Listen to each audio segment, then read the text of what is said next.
conmemorando la Semana del Trabajo. Sabemos que el sábado 1 de mayo es el Día del Trabajo. En el Grupo GEAR queremos hablar no del Día del Trabajo, queremos hablar de la Semana del Trabajo.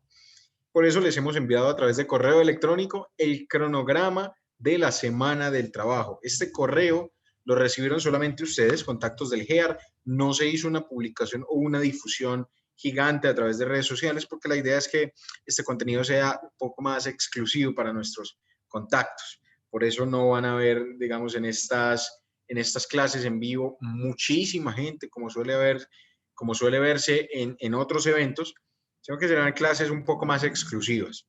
Queremos conmemorar entonces la Semana del Trabajo.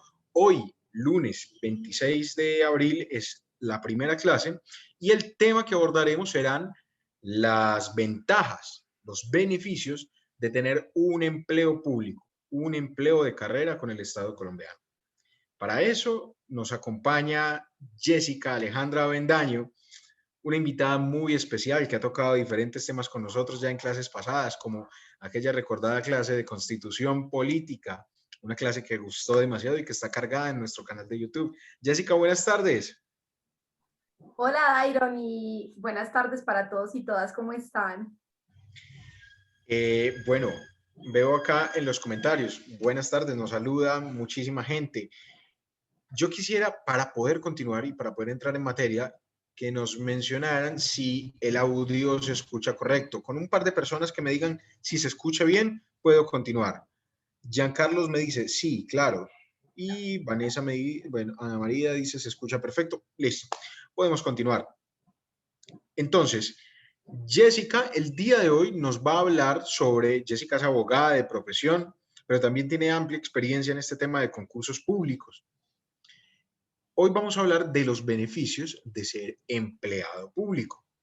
Entonces, bueno, antes de continuar y para esperar unos pocos segundos a que llegue más gente, cuéntenme en los comentarios desde qué ciudad de Colombia se conectan. Los leo por Zoom y los leo por Facebook. ¿Desde qué ciudad de Colombia se conectan? ¿Están participando en alguna? Bueno, por acá me dicen de Valledupar, de Medellín, de Bogotá, de Palmira, de Riohacha, de Jumbo, en Envigado. Mira, Jessica, nos escuchan de todo Colombia. Y también quisiera saber si están participando ya en alguna convocatoria de empleo y en cuál convocatoria están participando. Giancarlos dice Boyacá, César y Magdalena, por acá me dicen la convocatoria de la Rama y de las CAR, Corporaciones Autónomas Regionales. Convocatoria DIAN, muchos de la convocatoria DIAN, esa convocatoria tiene muchos inscritos, porque las vacantes son muy buenas. Nación 3, por acá me dicen Distrito Capital 4, DIAN y municipios priorizados. Claro, pueden participar en cuanta convocatoria deseen. Bueno, el día de hoy estoy transmitiendo, no estamos transmitiendo desde nuestras oficinas, estamos desde nuestros hogares, también promoviendo el tema del autocuidado. Yo me encuentro en una ciudad del departamento de Antioquia, el municipio de Itagüí. Bueno, la situación acá está crítica con el tema de la pandemia, específicamente Medellín y el área metropolitana tienen muchos problemas con el tema del oxígeno, entonces las unidades de cuidados intensivos están, digamos, al borde del colapso y por eso también promovemos el autocuidado. Bueno, Jessica, buenas tardes. Ahora sí, ¿de qué hablaremos hoy? Cuéntanos un poco. Dairon, buenas tardes para todos y todas. Bueno, yo estoy desde Bello, también desde mi hogar, abriéndole las puertas a todos y a todas para que, digamos que un poco este proceso de presentarnos a convocatorias, decidir si nos presentamos o no a una convocatoria sea un poquito más fácil.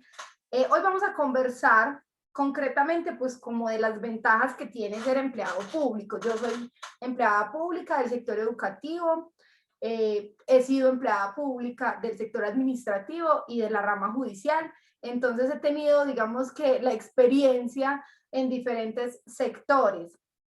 La idea es que este espacio sea también un espacio más conversado, más un poco desde los aprendizajes que tenemos, pero antes de eso sí quisiera hablarles o contextualizarles en relación con el servicio público, con el empleo público y con lo que implica ser un servidor público, ¿cierto? Porque usamos ese término de forma genérica constantemente, pero no sabemos en últimas pues como a qué hace referencia. Entonces creo yo que es pertinente, Dairon, que hagamos una contextualización antes de hablar como de los 3 grandes grupos de ventajas que podría tener el empleo público. Por supuesto que sí, Jessica, todo es válido y además es necesario entender que muchas de nosotros a veces caemos en la trampa de pensar que la mayoría de estas personas que asisten a nuestros eventos en vivo, pues ya son completamente conocedoras de estos procesos y lo cierto es que no.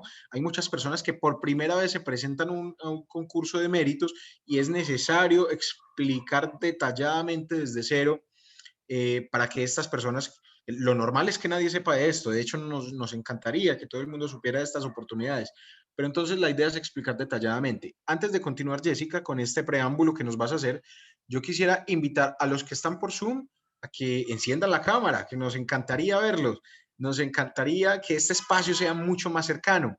Y bueno, y a los que están por Facebook también, que se manifiesten con una manito arriba, con un like. Bueno, y por otra parte, que tanto los de Facebook como los de Zoom no déjennos sus preguntas a través de la caja de comentarios. No se queden callados, déjenos las preguntas. No las podremos contestar todos, pero contestaremos algunas al final, quizá al final de la charla. Entonces, adelante Jessica con el preámbulo. Muchas gracias, Dairon. Digamos que la clase anterior que conversamos sobre la Constitución Política y la Función Pública, hablamos un poco, así como a grosso modo, del tema de la función pública y del empleo público en términos generales, ¿sí? Hoy lo vamos a nombrar servicio público, pero son sinónimos, ¿sí? Hablar de función pública, de servicio público, hace referencia como a ese conjunto de cosas, de orientaciones, de servicios, valga la redundancia, que se prestan para satisfacer las necesidades de la población dentro de un estado, ¿sí? Digamos que en términos generales, yo tengo esta pregunta y me gustaría que participaran por el chat un poco interactuando. Para ustedes, ¿qué es el servicio público? Cuando les dicen, ve, tengo que pagar los servicios públicos o la educación es un servicio público fundamental o, bueno, el trabajo, ¿sí? ¿Qué se imaginan ustedes? Y nos cuentan por ahí, Dairon nos leerá un... Listo, yo te voy a servir de interlocutor y te voy a decir qué es lo que responde la gente. Entonces, repitamos la pregunta. Respóndanos, ¿qué es un servidor público? Por Es un acá nos servicio dicen, público, sí. por acá nos dicen Betty Baena, servir al público desde una labor. Diana Milena nos dice, es un servicio al que todos podemos acceder. Ana María Lainez nos dice, servicio que garantizan los derechos de los ciudadanos. Claudia Cecilia nos dice, lo que tiene que ver con el Estado o el sector oficial. Repetimos, ¿qué es un servicio público? Un servicio público, es eso. Sí. Nos dice José Hernando Mayungo, servir a la comunidad. Por acá nos dice Mariana del Pilar, trabajadores del Estado. Okay. Bueno, de esas respuestas se pueden inferir cosas muy importantes, Dairo, y es el asunto de los derechos en pro de las comunidades dentro del sector oficial. Si un poco recojo lo que dicen las personas que acabas de mencionar, un servicio público normalmente está ligado a la materialización de los derechos ciudadanos que por constitución tenemos las personas a través de los servicios estatales. Es el Estado el responsable de garantizar que el servicio público se venda y se lleve a cabo, que no sea un negocio como tal, o si va a ser un negocio que esté regulado y sea de fácil acceso para todos. Pensemos en el sector educativo, ¿sí? La educación es un servicio público, también es un derecho, por eso se materializa allí, pero puede ofertarla una entidad privada, siempre y cuando el Estado regule el ejercicio de ese servicio público. Entonces, siempre cuando hablamos de servicios públicos, el Estado tiene que estar mediando para que sea llevado a cabo o ejecutado de la forma correcta. Ok, Jessica, mira, yo también soy un espectador tuyo en este caso. Yo también soy un aprendiz tuyo. Entonces, te pregunto, ¿es por eso entonces que los colegios privados también deben estar regidos por un Ministerio de Educación? Indudablemente, no solo los colegios, las universidades y todos los que brindan servicio educativo en cualquiera de sus niveles, en educación para el trabajo y el desarrollo humano, en educación básica y media, tienen que estar regidos por los parámetros del Ministerio de Educación. Pueden tener ciertas flexibilizaciones, pero hay unos elementos básicos que son del servicio público. Y eso ocurre en todos los sectores. El sector judicial, ¿sí? Está representado a través de la rama judicial y se supone que los jueces son los encargados de administrar justicia, pero también hay una posibilidad de ir a otros entes privados como las notarías. Las notarías no son entidades públicas, los que trabajan en las notarías no son funcionarios públicos o empleados públicos. Enseguida aclaramos eso, que es un imaginario constante de que las personas creen que los trabajadores de las notarías son empleados públicos. No lo son. Es un servicio privado, perdón, es un servicio público prestado por un privado, ¿cierto? Que es la notaría. El notario sí es un servidor público, ¿sí? Pero digamos que ahí hay un montón de cositas que mencionar, pero el asunto concreto es que eso de ciertas actividades que se realizan en los juzgados, como, qué sé yo, el reconocimiento de la filiación, pues, o la filiación en un proceso de familia, el reconocimiento de una persona de un hijo, también se puede realizar ante una notaría, ¿sí? El Estado delega o permite que privados administren ciertas funciones para el cumplimiento de los servicios públicos. Y eso yo les traje como invitación, como provocación, un texto corto a propósito del servicio público y las miradas que hay en la prestación de los servicios públicos. Entonces se los voy a leer. Es una provocación, nos dejan ahí por el chat los comentarios de por qué creen que les traje este texto para hablar de los servidores públicos y del servicio público como tal. Es un texto literario de un escritor uruguayo que se llama Eduardo Galeano. Dice: en tiempos de la dictadura militar, a mediados de 1973, un preso político uruguayo, Juan José Nouchet, sufrió una sanción de 5 días. 5 días sin visita ni recreo, 5 días sin nada, por violación del reglamento. Desde el punto de vista del capitán que le aplicó la sanción, el reglamento no dejaba lugar a dudas. El reglamento establecía claramente que los presos debían caminar en fila y con ambas manos en la espalda.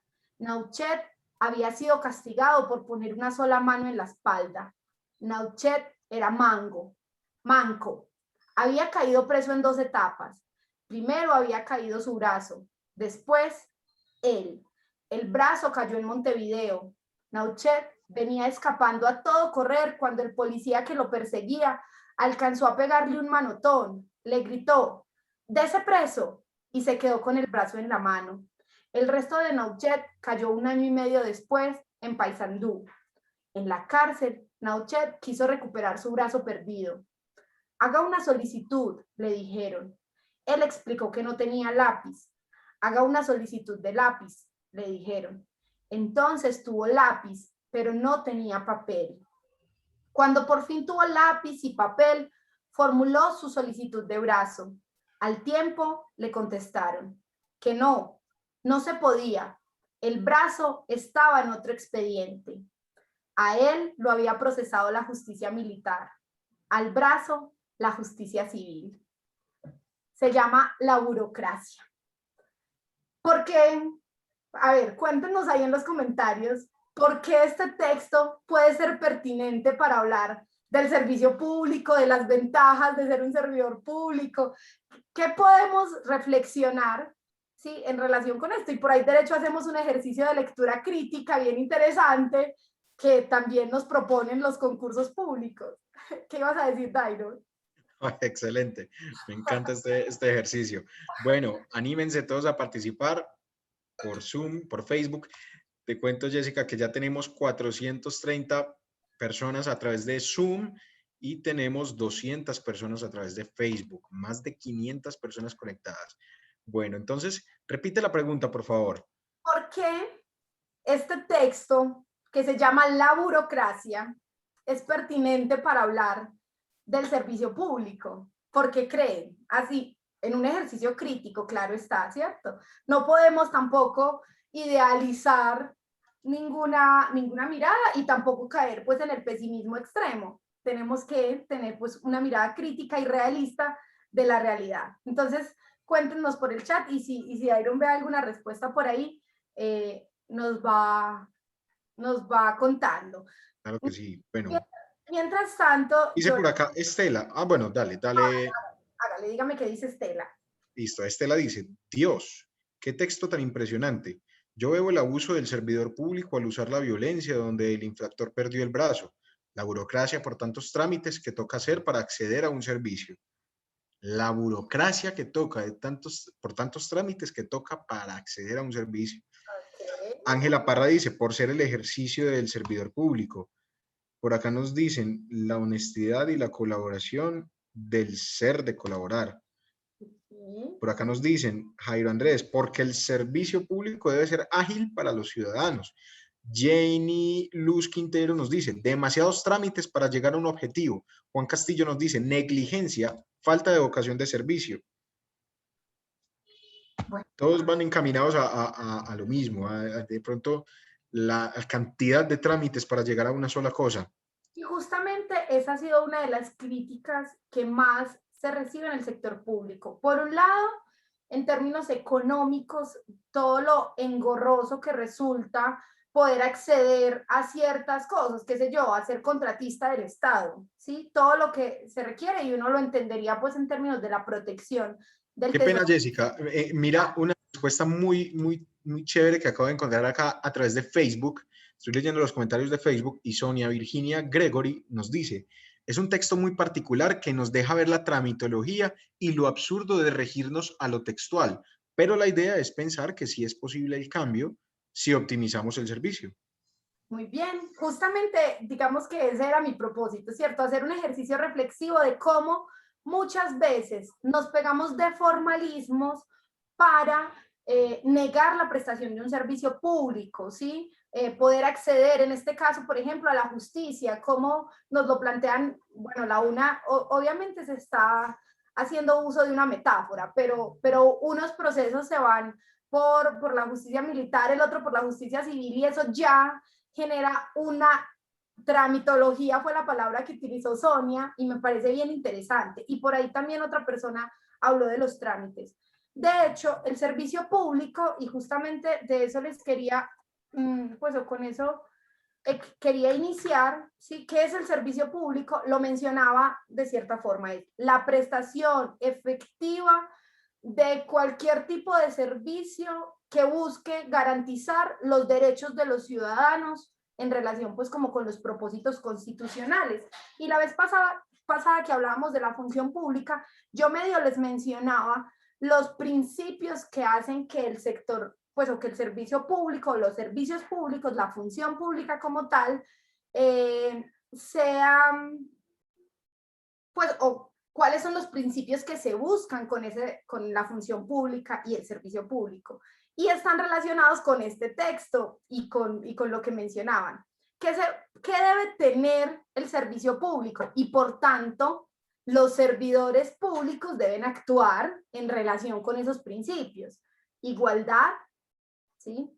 La igualdad no es como en el texto de todos tienen que caminar con las manos en la espalda. La igualdad es igualdad entre desiguales. Es reconocer que hay unas condiciones particulares para la ejecución de ciertos servicios. Voy a poner un ejemplo muy básico. No le puedes pedir a las personas que realicen una petición escrita si no saben escribir.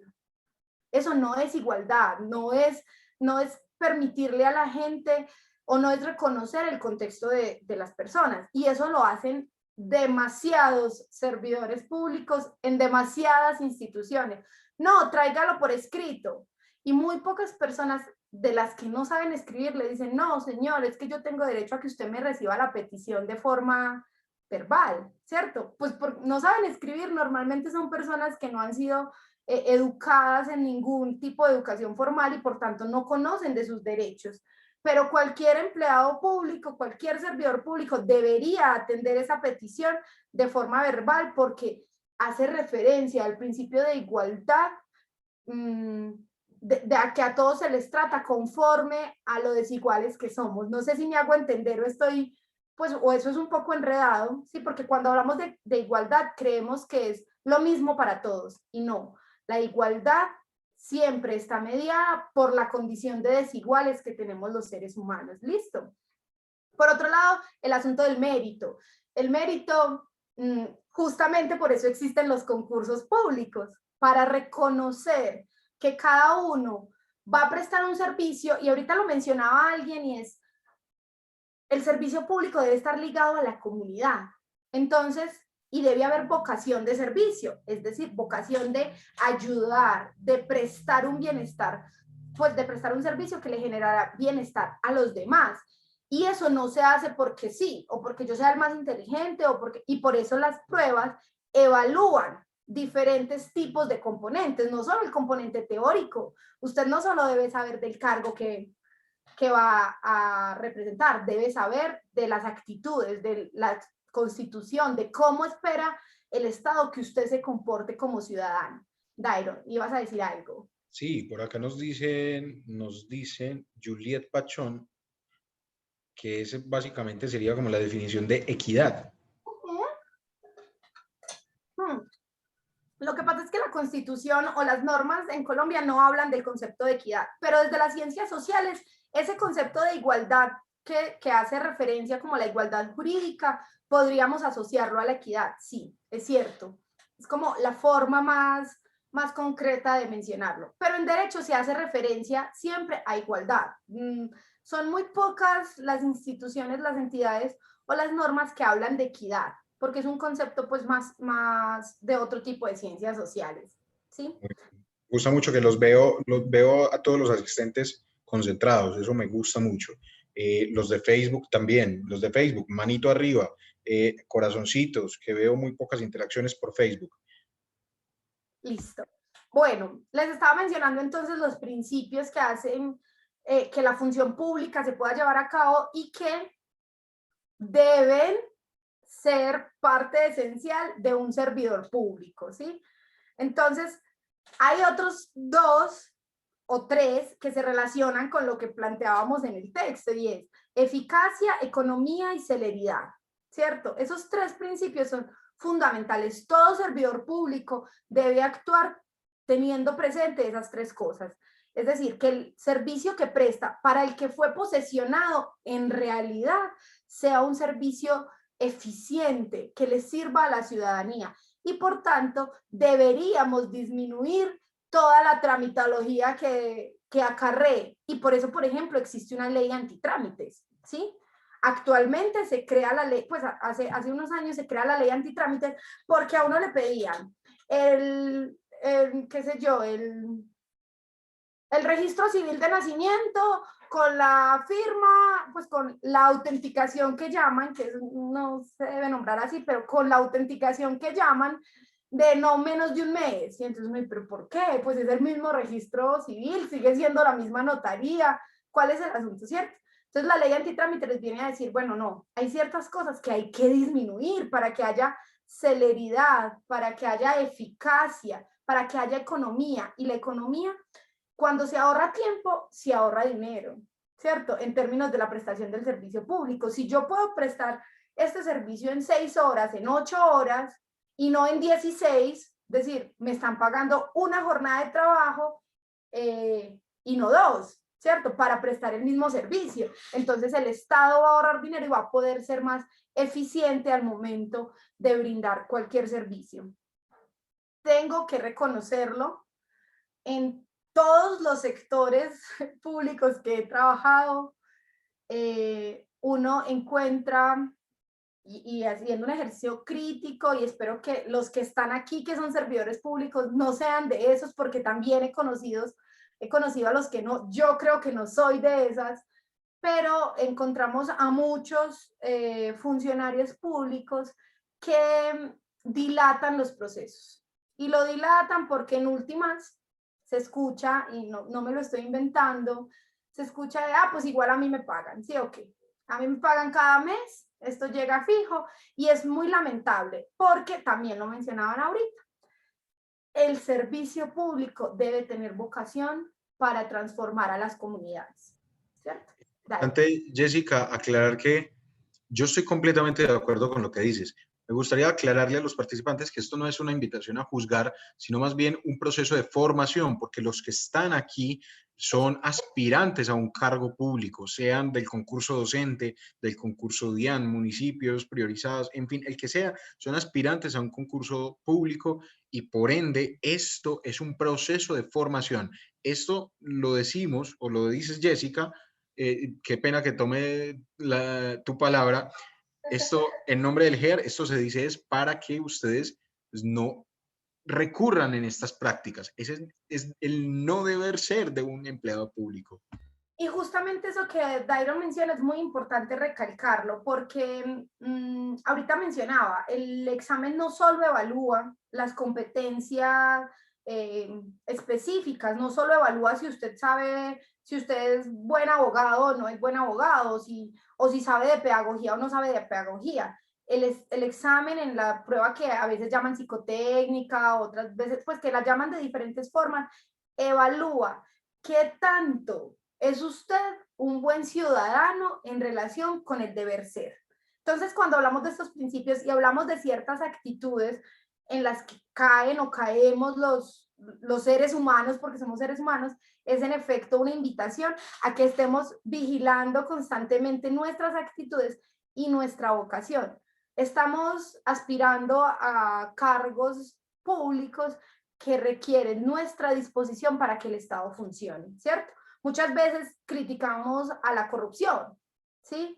Pero desde nuestro lugar no hacemos nada para transformarlo. ¿Cuál es la mejor forma, por ejemplo, de que un servidor público puede combatir la corrupción? Haciendo su trabajo, haciendo el trabajo para el que es posesionado, de la mejor forma, con transparencia, y es otro principio del servicio público, la transparencia, ¿sí? Y la publicidad.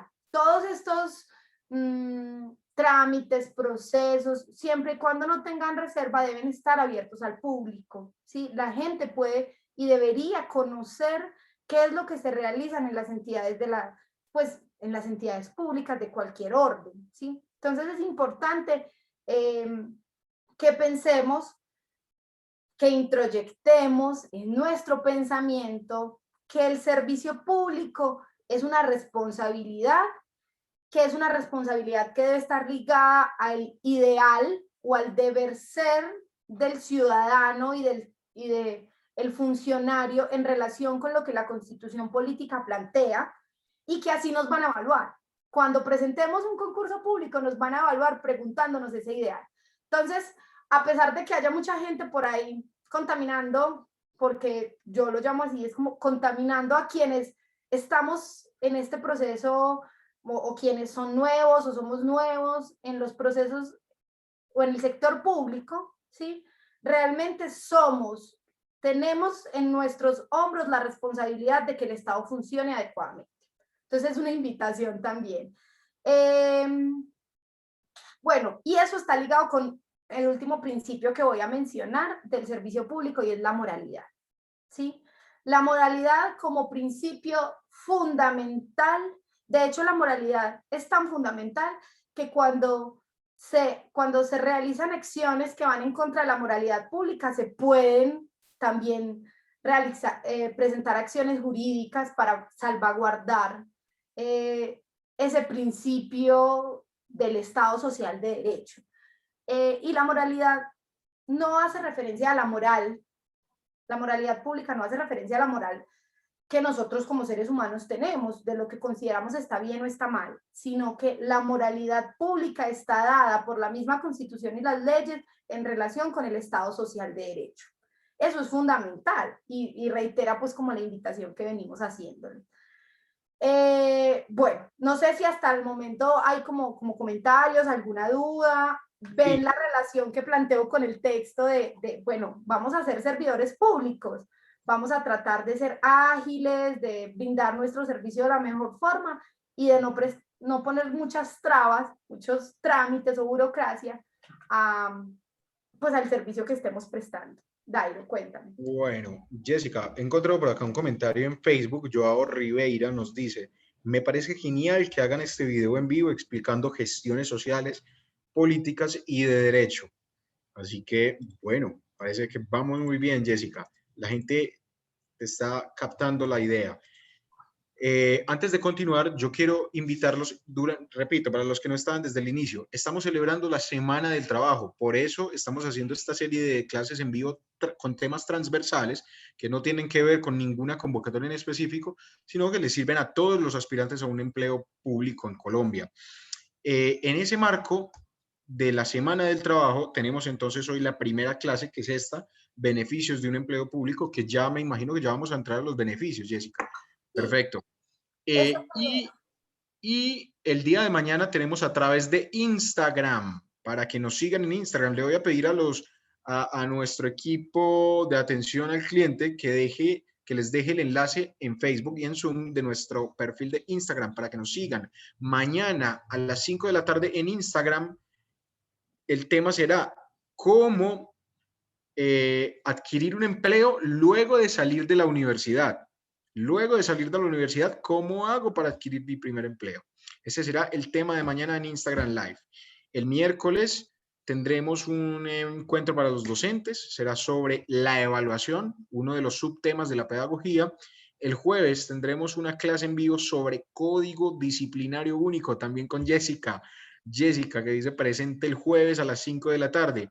Y el sábado, 1 de mayo, Jessica, te invito, pero ahí sí como espectadora, aunque la del sábado va a ser un conversatorio, no va a ser clase en vivo, será un conversatorio con la sala completamente abierta y hablaremos sobre la historia del Día del Trabajo, la historia del Día del Trabajo, universal y en Colombia.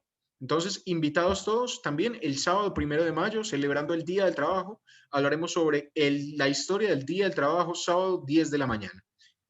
Continúa, Jessica. Muchas gracias, Dairon, por la invitación. Y sí, el jueves igual nos vemos hablando del Código Único Disciplinario que ha sufrido modificaciones en los últimos años. Bueno, como para ir concretando, ¿sí? El asunto del servicio público pues recae sobre los servidores públicos, ¿sí? Y los servidores públicos, nos decía, la ley ha tenido transformaciones, imagínense que por ahí tenemos la ley sexta de 45, si no me equivoco, pues si la mente no me juega una mala pasada. Y bueno, está la ley 909, que es la que regula todo el asunto de los empleos o de los, sí, de los servidores públicos como tal.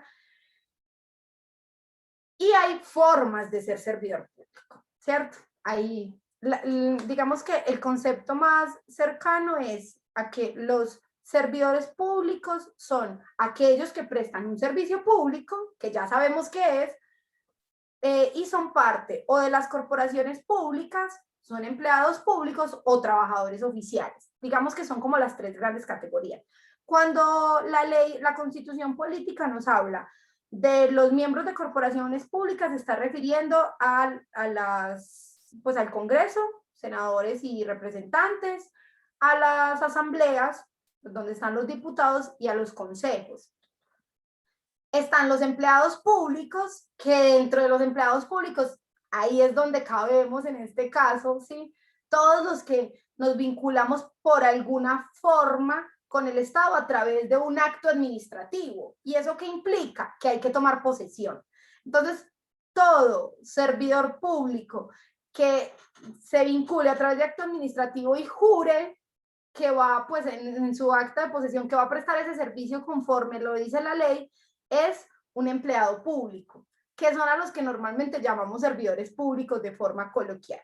Y están los trabajadores oficiales, que están vinculados al Estado a través de un contrato laboral, como en el sector privado, ¿sí?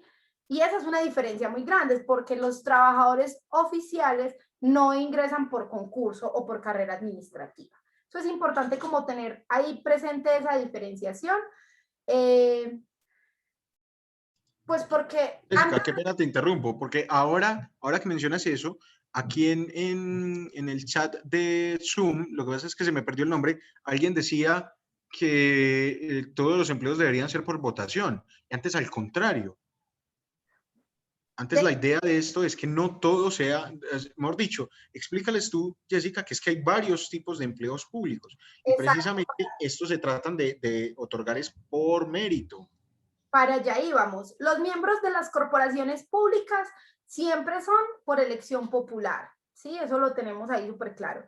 Y hay empleados públicos que son, pues, que son servidores públicos también por elección popular, ¿sí? El alcalde de una ciudad es un servidor público que fue elegido para, pues, como para desempeñarse ese cargo, toma posesión, tiene un acto administrativo de nombramiento, y entonces cumple como con estos requisitos legales, pero no es... Román acá nos pide ejemplos. Entonces, atención, Román, tú que nos estás escribiendo por el chat, este es uno de esos ejemplos. Esa es elección popular, un alcalde, por ejemplo. Eso, pero hay un asunto de orden político y para el funcionamiento del Estado que impide que los servicios públicos o que todos los empleados públicos sean vía elección popular. Y es el asunto de, vemos cómo se pone el país cada que hay elecciones. Vemos que existe la ley de garantías para evitar que haya corrupción. Ese es el problema. Es un asunto de conciencia ciudadana y de cultura del Estado, ¿cierto? Un ser humano que realice actuaciones políticas debería hacerlo desde la vocación de servir y de prestarle al pueblo, de brindarle bienestar. Pero resulta que la realidad es diferente al ideal del Estado funcionando. Entonces, ¿qué se hace? No todos los cargos pueden ser por elección, porque por elección siempre hay posibilidad de que no se cumpla con el mérito, que las personas no sean idóneas. Hay cargos que requieren de idoneidad. ¿Qué significa la idoneidad? Que tú tengas una profesión específica. Hay otros que no. Entonces, por eso existen requisitos para cada uno. Experiencia. Hay cargos a los que se puede llegar solo si tienes una experiencia certificada en ciertos sectores. Y miren qué pasa con los cargos que son de libre nombramiento y remoción y que son de orden político, que hay mucha gente improvisando, que hay mucha gente que no está cumpliendo la función. Entonces, ¿qué pretende el Estado al crear la carrera administrativa, los empleos públicos vía carrera administrativa? Que haya estabilidad en la prestación de los servicios, ¿sí? Que si salió una alcaldía, la planta de los servicios esenciales sean personas que están allí por mérito y que conocen el funcionamiento de la administración, y que si se va a una alcaldía y llega otra, igual la administración municipal sigue funcionando. Entonces los empleos profesionales, los profesionales especializados, los técnicos, los tecnólogos que brindan servicios esenciales, prestan servicios esenciales en cualquier entidad pública, deberían mantenerse para que los servicios públicos no dependan de la postura política de un funcionario determinado. Sabemos que cada que llega un alcalde, un gobernador, un presidente, tiene un plan de gobierno, y ese plan de gobierno responde a los ideales políticos de ese ser humano, ¿cierto? Y entonces no podemos, en un Estado social de derecho, que tiene una constitución política clara, que tiene unos ideales o un deber ser encaminado, no le puede dejar ese deber ser a los ideales políticos de una persona. Entonces, por eso existe la carrera administrativa, para salvaguardar la función pública.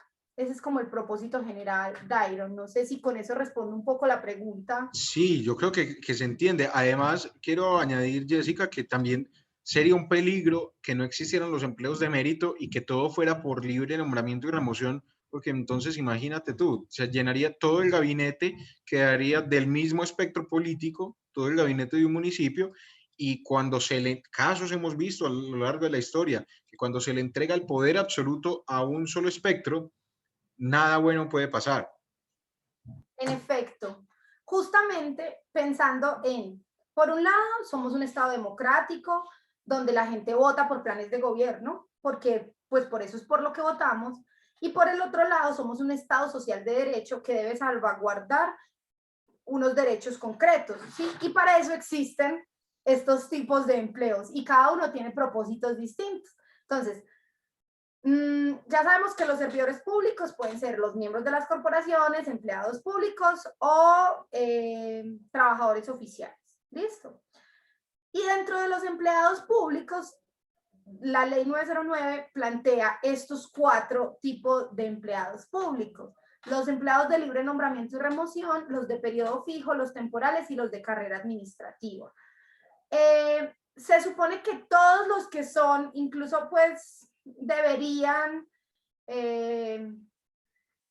recurrirse a la carrera administrativa para todo, pero sabemos que existen, en el caso de periodo fijo o temporales, ciertas funciones específicas que se crean por ley, por decreto, por resolución, etcétera, para unas cosas muy concretas, y por eso el Estado permite que hayan cierto tipo de posesiones para unos periodos determinados o para unas labores temporales. Eso en el derecho privado más o menos es como cuando se dan contratos por obra o labor, porque hay una labor muy específica encomendada. Bueno.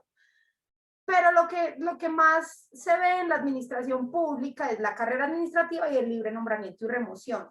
Una salvedad, porque hay casos de libre nombramiento y remoción, porque esos casos sí son de orden político, Dairo y todos los participantes, porque responden a esos cargos de confianza con los que se pretenden ejecutar planes de gobierno. Es el gabinete. Es el gabinete. Por eso los secretarios de despacho se pueden cambiar todas las veces que quieran, ¿cierto? Porque responden a los intereses de una persona que fue elegida para llevar a cabo un plan de gobierno y entonces se nombran para eso, ¿sí? Son la mano derecha de quien fue elegido. Jessica, aprovecho y te pregunto, por acá Yuri Moreno nos pregunta si los contratistas son empleados públicos. Esa ha sido una pregunta histórica. No, son privados con funciones públicas. En algunos momentos, de hecho, estuve leyendo varios conceptos. Algunos decían que eran trabajadores oficiales porque tenían un vínculo laboral con el Estado. Digamos que en términos reales deberían ser trabajadores oficiales, pero sabemos que es un juego legal para no reconocer también todo lo que implica ser un empleado público, por ejemplo, los beneficios al momento de las primas, de las vacaciones, de los incrementos salariales, de estas cosas que ya vamos a mencionar. Entonces, no, son contratistas, son privados que prestan un servicio público y que como tal responden. De hecho, en la clase que vamos a conversar el jueves, un poco mencionaremos el régimen especial para los privados, que también son cobijados por la ley, por el Código Disciplinario, pero no son servidores públicos, pues no son empleados públicos. Excelente, muchas gracias Jessica. De antemano los invito a la clase del jueves a las 5, Código Disciplinario Único, un tema obligatorio para todo servidor público en Colombia. Sí, en todos los sectores uno debe saber qué es lo que puede y no puede hacer sin tener un pie allá en la Procuraduría. Bueno, y la carrera administrativa, que es la forma de vincularse al Estado, y también hay varias formas de vincularnos a la carrera administrativa. Bueno, no varias formas. Principalmente 2. Está la posesión o la vinculación en propiedad, y está la provisionalidad. Aquí hay varias personas que nos han respondido que son provisionales. Los provisionales tienen casi los mismos derechos y las mismas funciones que alguien que está nombrado en propiedad, ¿sí?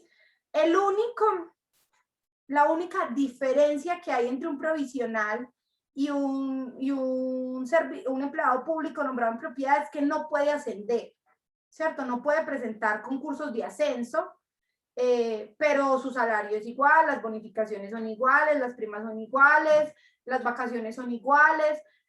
Hay una diferencia, por ejemplo, de libre nombramiento y remoción con los provisionales, porque hay gente que dice, usted es provisional, entonces su trabajo está en riesgo. No, de hecho la ley como dice que la carrera administrativa es para garantizar servicios esenciales, ¿sí? Qué sé yo, pongámoslo en el sector educativo, un profesor, ¿sí? Se necesita un profesor de matemáticas en tal institución. Ese es un servicio esencial o esa es una labor esencial para la prestación del servicio educativo. Entonces, no hay alguien por concurso, porque la vacante fue posterior a un concurso. Se necesita suplir esa vacante, entonces envía un provisional, que es posesionado a través de un acto administrativo, es decir, toma posesión, es empleado público. Y ese funcionario que va, ese empleado público que va a ocupar la vacante provisional, no puede ser removido de su cargo a menos de que llegue alguien por nombramiento en carrera administrativa. ¿Qué significa? Que si usted es provisional, por lo menos hasta que no haya otro concurso, lo tienen que dejar en esa plaza, ¿sí? Y esa es una ventaja, por ejemplo, de estar ahí nombrado provisional, excepto en el caso, por ejemplo, del sector educativo, que haya un traslado de una persona que está en propiedad y haya pedido esa plaza, pues porque sus derechos de carrera se lo permiten, ¿sí? Pero digamos que en términos generales, el provisional tiene los mismos derechos que el que está en propiedad, excepto lo del ascenso, y pues no podrá solicitar traslado porque él fue a cubrir una plaza. Pero en términos pues económicos, en términos de el nombre, el estatus, es igual. Justamente de esas tres cosas es que quiero hablar. Hemos hablado un poco de las funciones, de lo que implica el empleo público, y el Estado debe o pretende devolverle a sus ciudadanos, a los servidores, unas retribuciones. Sí, tenemos funciones, claro. Los empleados públicos son los que llaman para ser jurados de votación, pero luego el Estado te dice, bueno, te tomas un día, te lo compenso, ¿sí? Pero detrás de ser jurado de votación hay un asunto simbólico. Uno diría, yo no me quisiera ganar esa lotería, pero es un asunto simbólico, Dairo y usuarios del GEA, y es la confianza en el servidor público. Se espera que el servidor público actúe con transparencia, con vocación, con servicio, con etcétera, etcétera. Entonces, se confía en el servidor público para encomendarle el funcionamiento del Estado. Entonces, ahí simbólicamente hay pues digamos que hay una carga y un reconocimiento de parte del Estado. Algunos dirán, no, eso pues, ¿qué reconocimiento será? Pero lo es. Realmente es un asunto de dignidad y de honor servirle a un Estado cuando está brindando un servicio esencial, como es el servicio, pues, y está prestando un derecho esencial, como el derecho al voto y a la elección de nuestros representantes, ¿sí?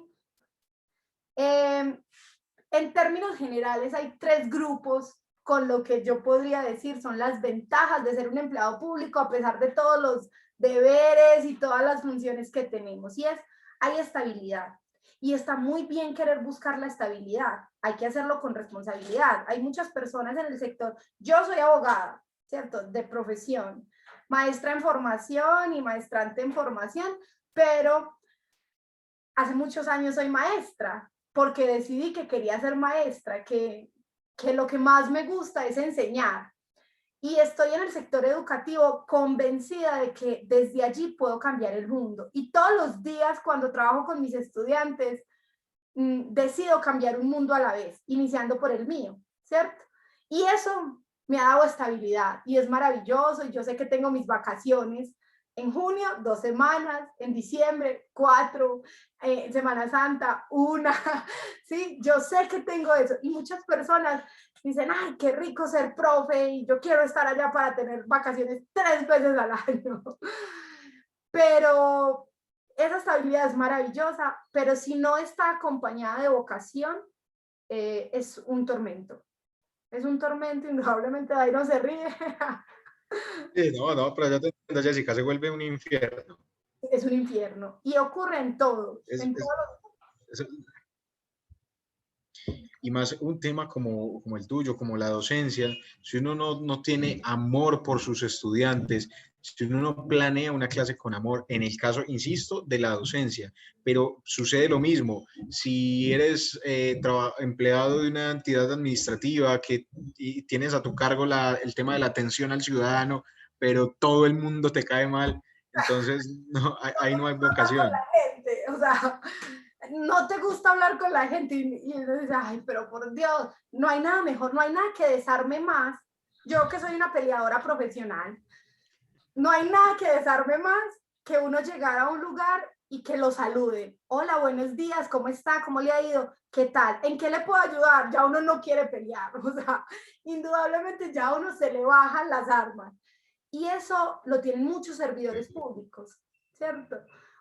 Que esperemos que sean todos, porque esa es la función. Claro, todos tenemos días buenos, malos. Yo también hay días en que no trabajo con el mismo deseo, pero esa no es la constante, ¿cierto? ¿Qué vas a decir, Dairon? Bueno, yo quiero hacer un poco un énfasis sobre, estamos hablando sobre la vocación, pero yo quiero devolverme un poco a la estabilidad y a la economía. Recuerden, estamos hablando ya de los beneficios de ser un empleado público. Los de Facebook, manito arriba o corazón para yo ver que están atentos también al tema, que están conectados, así como los de Zoom.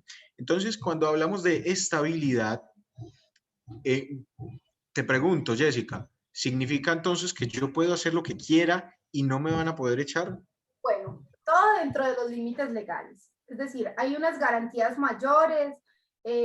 No, como en el sector privado, por ejemplo, nos encontramos unas causales para la terminación unilateral del contrato, que son, pues, que son justa causa. Hay posibilidad de finalizar el contrato dependiendo de la modalidad contractual que tengamos, ¿sí? Eso con el Estado no ocurre. No ocurre a menos que usted renuncie o a menos que haya un proceso disciplinario que lo inhabilite para el ejercicio de funciones. De eso también vamos a hablar el jueves. Entonces, entonces la estabilidad realmente, o sea, usted no está sufriendo porque se acabó el año y no sabe, y se va para vacaciones o para vacancia judicial en el sector de la rama, o se va para vacaciones o receso escolar en el sector educativo. No, usted no está sufriendo si lo van a llamar o no lo van a llamar el otro año, si el contrato se va a renovar, no. Usted se va con toda la tranquilidad de que usted tiene un acta de posesión que le dice, en tal fecha vuelve e ingresa a sus labores y en tal fecha vuelve e ingresa a realizar lo que venía realizando, ¿cierto? Entonces, ahí no hay como riesgo de que a tu jefe inmediato le dio la gana de finalizar tu contrato, no. Debe haber un proceso disciplinario que tiene que probar que hay unas fallas en la prestación del servicio, la calificación que es anual, ¿sí? Los servidores públicos tenemos derecho a que nos califiquen, ¿sí? A que nos evalúen. Esa evaluación debe ser, pues, debe ser inferior o deficiente, ¿sí? Entonces hay un montón, hay un proceso, hay recursos, está la posibilidad de acudir, dependiendo de la vinculación, está la posibilidad de acudir o a control interno o a la procuraduría, ser escuchado antes y hasta que no haya una sentencia, pues, o un fallo, una sanción concreta, no te pueden sacar del trabajo. Así al rector no le guste, así al jefe de la oficina jurídica no le guste, así al juez no le guste, no te pueden sacar. Eso es una ventaja muy grande. Ok, Jessica, sí, me encanta eso que dices, porque entonces a eso quería llegar. Y es que, en resumen, no depende tu cargo, hay más garantías en un empleo público que en el promedio de empresas privadas, es porque tu cargo no depende de si le caes bien a tu jefe, si tu jefe cree a consideración de él que no eres competente, entonces él te va a sacar. No depende de eso, depende de unas leyes que ya están escritas, eso ya está inventado, y entonces, digamos que por eso por eso se habla de mayor estabilidad que en una empresa privada. Es así. Claro, tu cargo depende del ejercicio de tus funciones. Es decir, a mí como docente, ¿cómo me evalúan? Usted está dando las clases, está teniendo en cuenta las planeaciones, gústele o no, esté de acuerdo o no con la forma en la que yo doy las clases, siempre y cuando cumpla con mis funciones, no va a haber problema. Y para el Exacto. que yo no estoy cumpliendo con mis funciones, pues tiene que realizar todo un proceso disciplinario. Yo Entonces, creería, Jessica, que ese es para mí, ese es el gran beneficio de un empleo público y por eso es que esos empleos son tan perseguidos, tan apetecidos. y Eh, Jairo, que justamente eso desata el siguiente y es el asunto de la economía. La estabilidad y ahorita lo mencionaba un poco, pues como el asunto de la confianza en el servidor público, en el empleado público, no es solo una confianza en términos de la prestación del servicio. Todos los sectores, incluyendo los privados, están ahí pendientes de los empleados públicos para decirles, venga, necesita una casa, yo se la fío, venga. Necesita... exacto, exacto. A eso quería llegar. Bueno, antes de tocar ese punto, Jessica, este tema de la estabilidad entonces va muy de la mano con el tema del jueves, que es Código Disciplinario Único. Si quieres saber cómo funciona este Código Disciplinario Único, que son las reglas de juego del empleado público, asiste a nuestra clase del jueves para que entiendas en qué casos te pueden, llamémoslo, despedir de un empleo público. Y hablando del tema de la economía, Jessica, es que yo tengo varios amigos que son empleados públicos y ellos me mencionan que para ellos es muy fácil pedir un préstamo, por ejemplo. Para nadie es un secreto que muchos necesitamos préstamos para hacer una u otra cosa, adquirir vivienda, muchos lo piden de libre inversión para vehículo, viajes, en fin, lo que sea. A los empleados públicos les es mucho más fácil solicitar un préstamo en una entidad financiera, no necesariamente un banco. Tengo amigos que los buscan, ¿no? Ellos no buscan, los buscan las cooperativas para hacerles préstamos. Indudablemente, Iron, esa es una de las, incluso para los provisionales, pues para los que ya están en este momento haciendo pues como experiencia, tomando experiencia. Cuando uno se vincula como empleado público, se puede vincular de dos formas, ¿cierto? Se vincula ordinariamente para ascenso o en periodo de prueba, ¿cierto? Cuando uno ingresa a cualquier cargo público por por carrera administrativa, ingresa a periodo de prueba, siempre. Hay unas reglas para el periodo de prueba, ¿cierto? En el sector educativo es un año o menos, siempre y cuando sea superior a 5 meses, si no me equivoco, ¿cierto? Entonces tu periodo de prueba puede estar entre 6 meses y un año aproximadamente. Depende del momento en el que se vincule, ¿cierto? Pues porque depende del calendario escolar en este caso, ¿sí?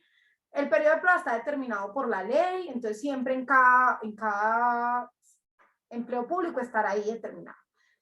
Las entidades financieras, después de que si tú eres provisional, normalmente te piden un año en el ejercicio pues de las funciones.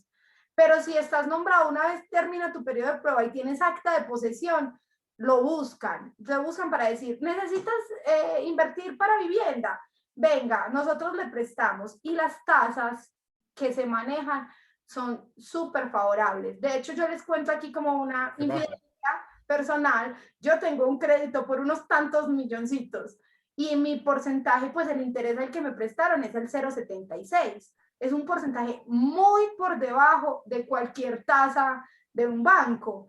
Entonces, y hay posibilidades de libranza, entonces te lo sacan del salario, no tienes que ir a hacer la fila al banco cada mes para pagar el crédito, en tu factura de nómina está todo claro, la capacidad de endeudamiento de un empleado público por las primas que se reciben, que normalmente pues no son las primas del sector privado, que es, pues es un salario al año dividido en 2 quincenas. Normalmente el sector público tiene primas adicionales, casi todos tienen primas adicionales. En educación recibimos por lo menos, pues como los del 12 del 78, por lo menos 3 quincenas al año, ¿cierto? En diciembre se recibe 4, o sea, 2 meses de salario. A mitad de año y a final de año se reciben 3 quincenas. Es decir, hay un montón de beneficios que están ligados a la economía. Entonces, tu capacidad de endeudamiento es súper alta. Cuando a mí me hicieron el estudio y me dijeron, te prestamos tanto, y yo les dije, ay, no, yo no necesito tanto, me asusté, ¿cierto? Porque es un montón de dinero, pero es un asunto de confianza en el sector público y en tu capacidad económica. Sí, Jessica, de hecho, mira, te confieso que, y a todos los asistentes, que les confieso que este tema financiero a mí me llama mucho la atención. Y bueno, lo poco que sé es que cuando un banco te hace un préstamo, lo que el banco hace es una inversión. Y cuando es de inversión, pues es a alto riesgo, el interés es mayor. ¿Y qué es alto riesgo para un banco? Pues que no sepa nada de ti o que de pronto considere que a ti se te va a dificultar pagarle. Pero con los empleados públicos pasa exactamente lo contrario. Para el banco es una inversión de bajo riesgo porque está demostrado que un empleado público tiene evidentemente con qué pagarle, además de que es poco probable que pierda el empleo. Por eso las tasas de intereses a los empleados públicos suelen ser menores. Sí, Bueno, sí, Jessica. hay otra cosa, digamos que como para ir concretando este asunto pues de la economía. Las cajas de compensación también le prestan muchos servicios a los empleados públicos, como incluso, ay, se me fue la palabra, ¿cómo se llama eso? Subsidios. Dependiendo pues del monto de salarios. Hay muchos empleados públicos que tienen un salario inferior a 4 salarios mínimos, ¿cierto? Y entonces, ¿qué hacen las cajas de compensaciones? Ah, eres empleado público, ganas menos de 4 salarios mínimos, eres cabeza de familia. Y entonces, por ejemplo, puedes aspirar a un subsidio de vivienda adicional o puedes aspirar a un subsidio para mejoramiento de vivienda, para subsidios educativos, etcétera, etcétera, ¿sí? Entonces, no solo las entidades financieras están confiando y están beneficiando de cierta forma a los empleados públicos. No es fácil sacar 100 millones de pesos para comprar una casa, pero tienes las cesantías, qué sé yo, de un par de años y además el subsidio de vivienda y además el crédito del banco. Es mucho más fácil poder adquirir una vivienda, por ejemplo. Ese es un proyecto de la mayoría de empleados públicos, poder adquirir sus propias viviendas. Entonces yo creo que son ventajas, ¿sí? Son ventajas esenciales que lo deben motivar a uno si tiene vocación de servicio, y por eso yo inicié esta charla, no hablándoles de esto, porque esto nos emociona a todos. A mí me encanta saber que el 18 de junio tengo vacaciones y me llega la prima, ¿cierto? Es maravilloso, pero inicié invitándoles al ejercicio reflexivo de la prestación del servicio, porque tenemos estas ventajas gracias a que somos el pilar de la sociedad, del Estado Social de Derecho. Jessica, bueno, por acá Alberto también nos dice a todos que también la compra de cartera es más barata, que Sí. se puede endeudar hasta con el 45% del sueldo. Bueno, para continuar, hay un comentario de Caro. Caro nos dice que es una persona sorda y que, bueno, que necesita servicio de intérprete para la información de la clase, no a la discriminación. Bueno, Caro, no, básicamente me sorprende este comentario.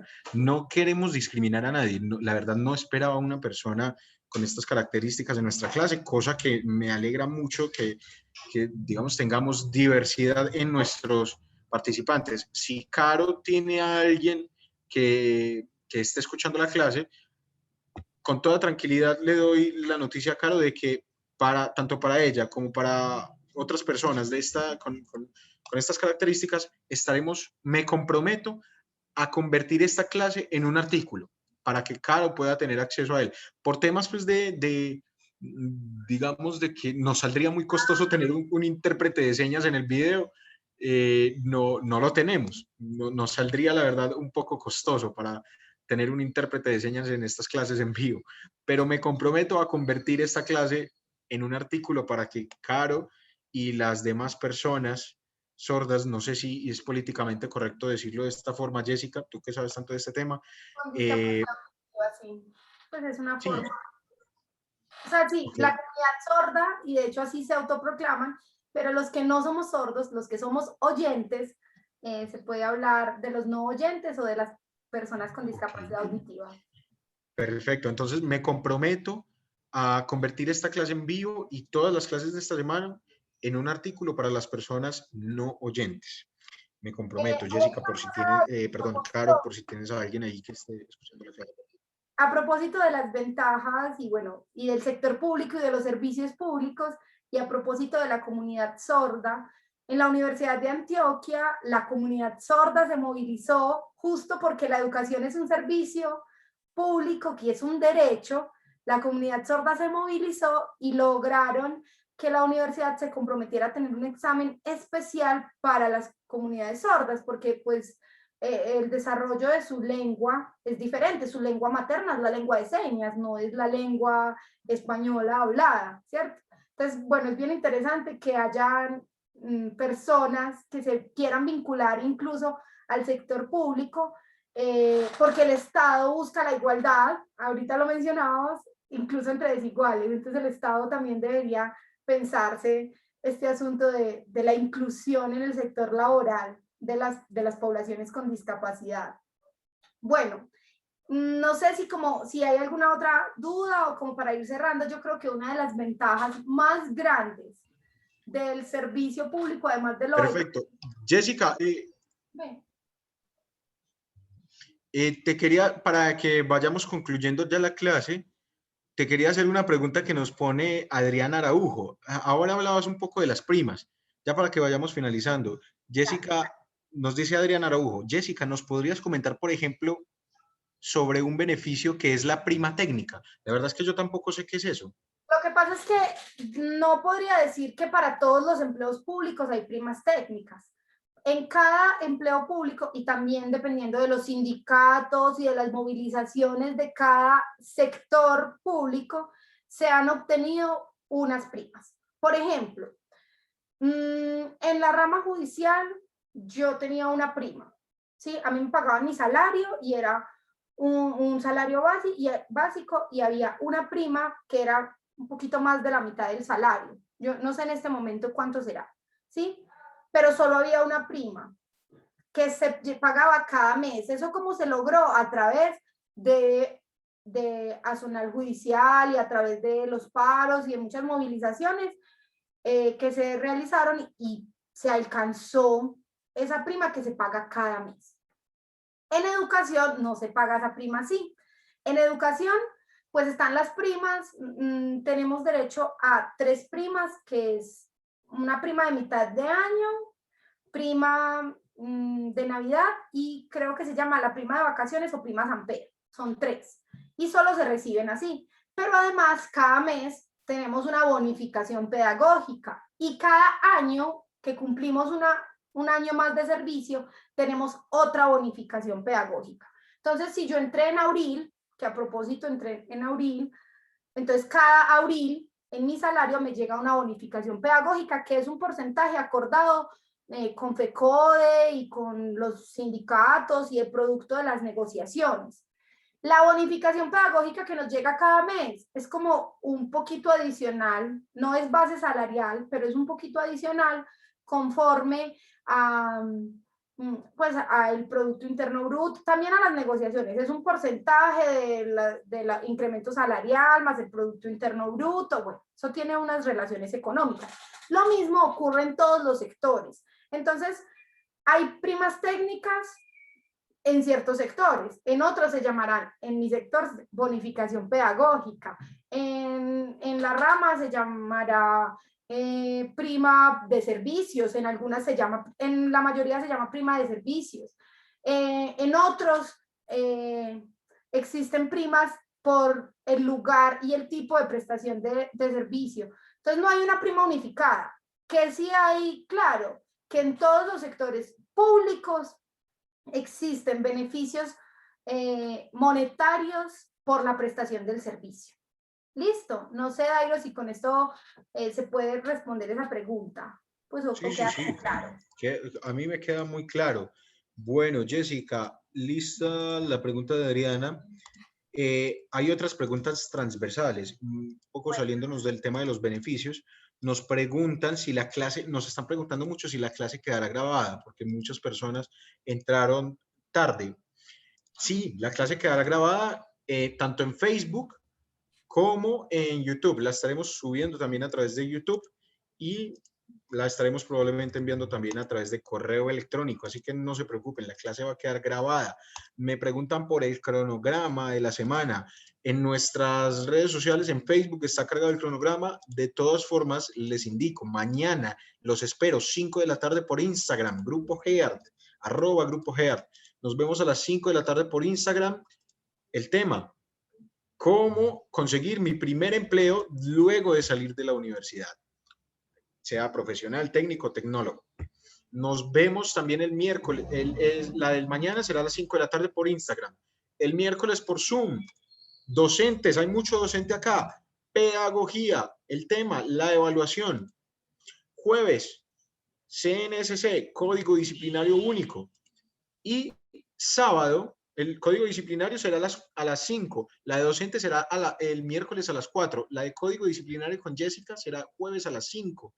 Y el día del trabajo, el sábado 1 de mayo, nos vemos a las 10 de la mañana por Zoom. Historia del día del trabajo en el mundo y en Colombia. Esa no será clase, esa será conversatorio. Sala abierta, ustedes podrán hablar, interactuar con nosotros. Los esperamos el sábado a las 10 de la mañana. Qué pena, Jessica. Otra pregunta que nos tienen por acá es, ¿puedo participar en varias convocatorias al mismo tiempo? Esta es una convocatoria, esta es una pregunta recurrente. Sí pueden participar en cuantas convocatorias quieran. Siempre y cuando... Y tiene mucho que ver con la siguiente pregunta. Claro, siempre y cuando cumpla con los requisitos. Y tiene que ver mucho con la siguiente pregunta y es, ¿cuáles son las convocatorias abiertas actualmente? Actualmente solo había abierta una convocatoria que es muy grande y es la convocatoria Nación 3. Ahí están entidades como el IDEAM, como el ICA. Esa convocatoria tiene inscripciones hasta venta de PIN hasta el miércoles 5, miércoles de la otra semana, e inscripciones hasta el viernes 7. Pueden inscribirse toda esta semana y mediados de la otra semana. No dejen de inscribirse, así estén participando en la DIAN. Inscríbanse en Nación 3, más oportunidades tendrán de participar, de quedar con la vacante. Ahora sí, Jessica, continúa con tu exposición y bueno, para que vayamos culminando esta clase. Sí, yo decía, y es una postura personal, ¿sí? Que para mí una de las ventajas o de los beneficios más grandes que tiene ser empleada pública es el reconocimiento y es la imagen que podemos dar y con la que podemos transformar y construir país. Es una postura personal, es mi invitación como maestra, como abogada, como empleada pública, para todos y todas aquellas que se quieran vincular al sector público. Creo que yo que soy profe, pues uno como profe es famoso, entonces voy por la calle y que me saluden mis estudiantes, que me saluden las familias, que reconozcan en uno como empleado público un ser humano al que se puede acceder, con el que se puede construir país, cambiar esa idea del empleado público como el perezoso, porque sabemos que hay un imaginario, y ahorita lo mencionábamos un poco, que no es así, no son la mayoría, no somos la mayoría. Entonces, creo que esa satisfacción, ese crecimiento personal, todo lo que hacemos en la vida está ligado a los ideales y al sentido de la vida. Y yo creo que el sentido de la vida de un empleado público debe ser la satisfacción que está ligada a la vocación de servicio de la que hablábamos ahora. Ver cómo la comunidad crece, ver cómo otros y otras pueden ser mejores, cómo otros y otras resuelven cosas que no sabían. Y por eso es importante que la labor que sea que hagamos en cualquier entidad pública esté ligada a satisfacer los derechos de las poblaciones. Creo que esa es como la invitación con la que nos quedamos, que si lo hacemos así, esa retribución económica, que uno se puede disfrutar sus vacaciones con la conciencia tranquila, con la satisfacción, con el gusto, creo que eso es como de lo mejor que nos queda de ser empleados públicos, que además de la satisfacción como seres humanos, pues tenemos unas retribuciones económicas y el Estado está ahí para garantizarnos la tranquilidad al acostarnos cada día porque tenemos nuestro empleo, porque tenemos nuestro salario en tiempos de crisis como este tiempo, los empleados públicos somos de los más protegidos, estamos percibiendo nuestro salario. Entonces, que sea también una invitación a estar en el sector público con vocación de servicio, que el Estado retribuye esa prestación del servicio. Yo siempre lo he dicho, privilegiados son los empleados públicos, así que cuiden mucho esas vacantes y los que están participando hagan todo lo posible por quedar con ese empleo. Bueno, Jessica, muchas gracias a ti, muchas gracias a todos los asistentes, de verdad que tuvimos una deserción muy baja. Las personas, noté que las personas que salían incluso nos pedían permiso de salida acá en el chat y preguntaban si la clase quedaría grabada. Excelente, claro que quedará grabada. Un mensaje, y es que continúen con el tema del autocuidado. Sé que esto no tiene nada que ver con el tema, pero por favor no se relajen. La situación acá en la ciudad acá donde estamos nosotros, área metropolitana de Medellín, Jessica en Bello, yo en Itagüí, la situación está compleja acá, así que salgan solo a lo necesario, víveres, pero dejemos por favor todo el tema de la diversión para después. Opinión personal, es sugerido, pero me parece válido. Muchas gracias a todos los asistentes por estar acá. Recuerden, mañana nos vemos en Instagram, cómo conseguir mi primer empleo luego de salir de la universidad. Si esta clase de pronto no es para usted, invite a algún conocido, algún familiar, primo, prima, no lo sé, invítelo. Los de Facebook, manito arriba, corazón si les gustó.